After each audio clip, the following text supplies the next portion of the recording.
So here I've chosen a question comparing the boiling points of methanol and methanethiol, and you've been given the data for both of them.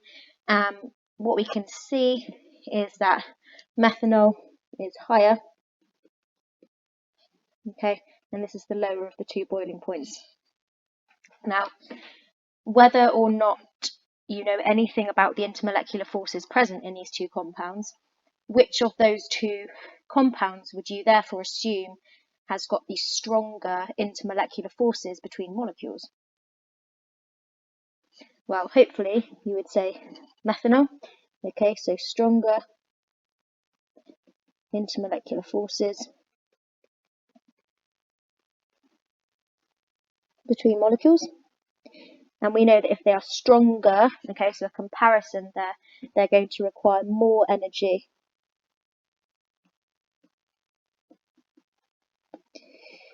to overcome these forces. And we can also write our little self a little note before we put pen to paper saying it is not the covalent bonds that break.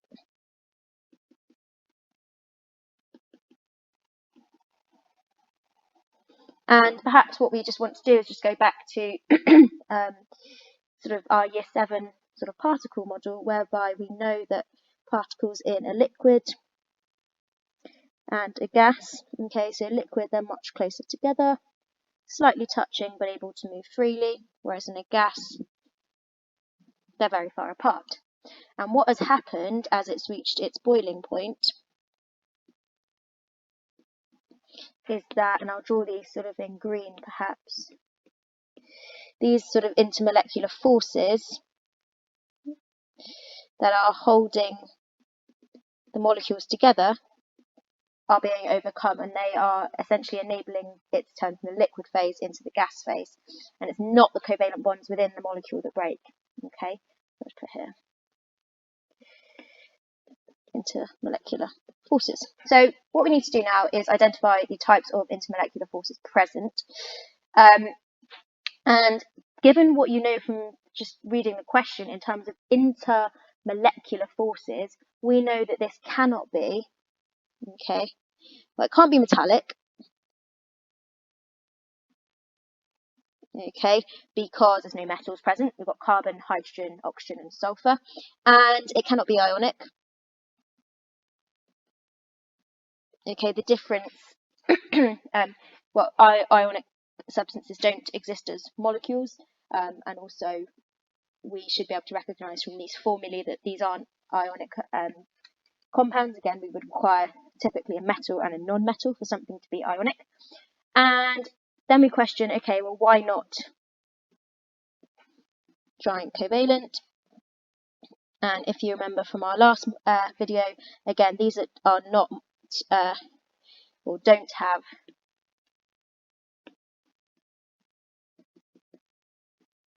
intermolecular forces. And also we know that our examples of giant covalent are silicon dioxide, silicon, and then graphene,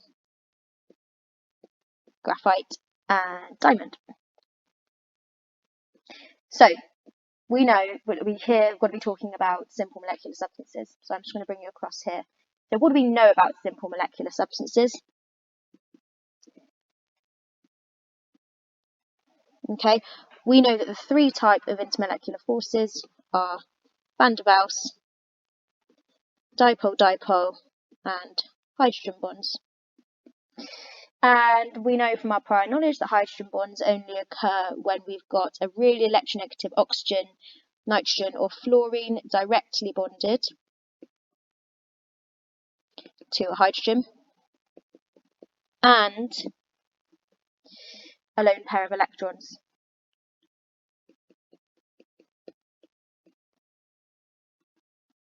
We know that van der Waals occur in all molecules and that these are the weakest. And we know that permanent dipoles occur when there is a large enough difference in electronegativity to cause a polar bond. okay, and that the molecule must be, I can't spell this morning, asymmetrical. So let's have a look at our two molecules. We've got methanol and methanethiol. Now, CH3OH, okay, we should be thinking, okay, this question is about intermolecular forces. What have I identified here? Well, I've got an oxygen directly bonded to a hydrogen, okay, and we need a lone pair of electrons. So let's see if methanol, so we've got carbon, CH3, bonded to an oxygen and hydrogen. Now, from our dot and cross diagrams, we know that oxygen is in group 6, so it's got 6 electrons in its outer shell. We can see here that this is a single covalent bond only, so we've got 1, 2, 3, 4. We know 1 electron is involved in the formation of this covalent bond here with hydrogen, and we have got 1 involved here, so that totals 6. So there are 2 lone pairs of electrons here. And because we've got this oxygen directly bonded to a hydrogen, we know that this is going to be our delta negative and this is going to be our delta positive. So we've got a hydrogen here, which is going to be attracted to the lone pair of electrons on another methanol. So this is just for sort of additional interest if I try and draw it backwards. So CH3OH, not drawn that particularly close, so well. Okay, but the hydrogen bond there is going to form between the hydrogen and the lone pair of electrons on another methanol. So already we've got hydrogen bonds.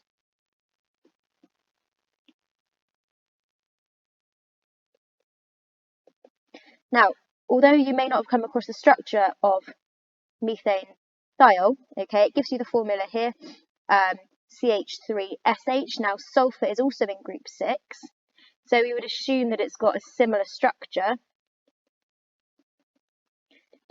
Okay, again with the lone pair of electrons. But, and you will be given a table of electronegativity values.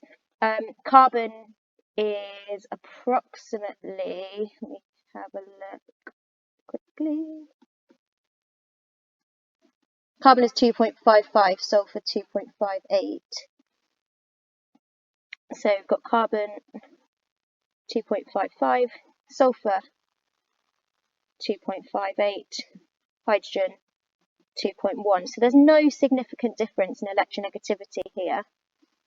Okay, and so here pretty much all we've got going on is van der Waals forces. Okay, there might be, therefore you're going to get that induced dipole between the molecules holding them together, but we know these are a lot weaker than the hydrogen bonds. Now, this is a long way around sort of identifying which bonds are present over time, and as you practice these questions, you'll get better at identifying where there are hydrogen bonds or dipole-dipole present. However, I just think it was useful to go through perhaps how we might, our thought process there. So now let's go back to the question. This is a 3-mark question. So identify in terms of their intermolecular forces why the boiling points of these compounds are different, and we've been given the data. So we now know that methanol, okay, has got hydrogen bonds, and we know that methanethiol has got van der Waals forces only, and we know that hydrogen bonds are a lot stronger. So my answer would look as follows. In methanol, hydrogen bonds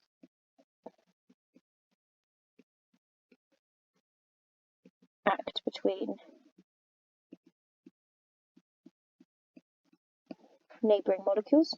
It's always worth as well saying that it's occurring between neighbouring molecules, showing your understanding of intermolecular forces being between molecules. In methanethiol, van der Waals forces only act between molecules. So that would give me 2 marks. I've identified the intermolecular forces present in both. Okay, so that would be my first mark and second mark. And I know that methanol has a higher boiling point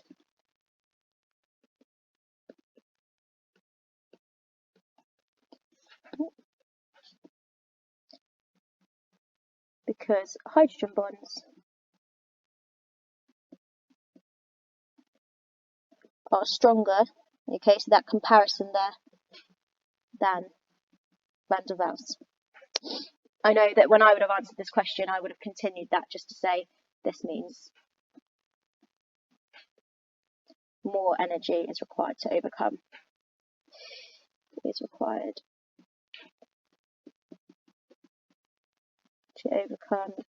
intermolecular forces in methanol. Now that's not necessary, that's just me being perhaps a little bit over the top. If we go down to the mark scheme here, methanol has hydrogen bonds, methanethiol has dipole-dipole or van der Waals, so they've said, you do have the presence of those, perhaps that slight dipole there, which perhaps on reflection is due to this, the presence of these lone pairs causing sort of a delta negative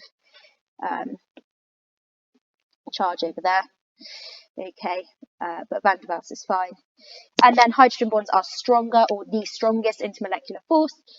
And that's your 3 marks, so 1, 2, and 3. Now note it says if you mention breaking covalent bonds, then the mark that you'll get is 0. So really careful there to avoid ever saying that covalent bonds will break. This is only in chemical reaction.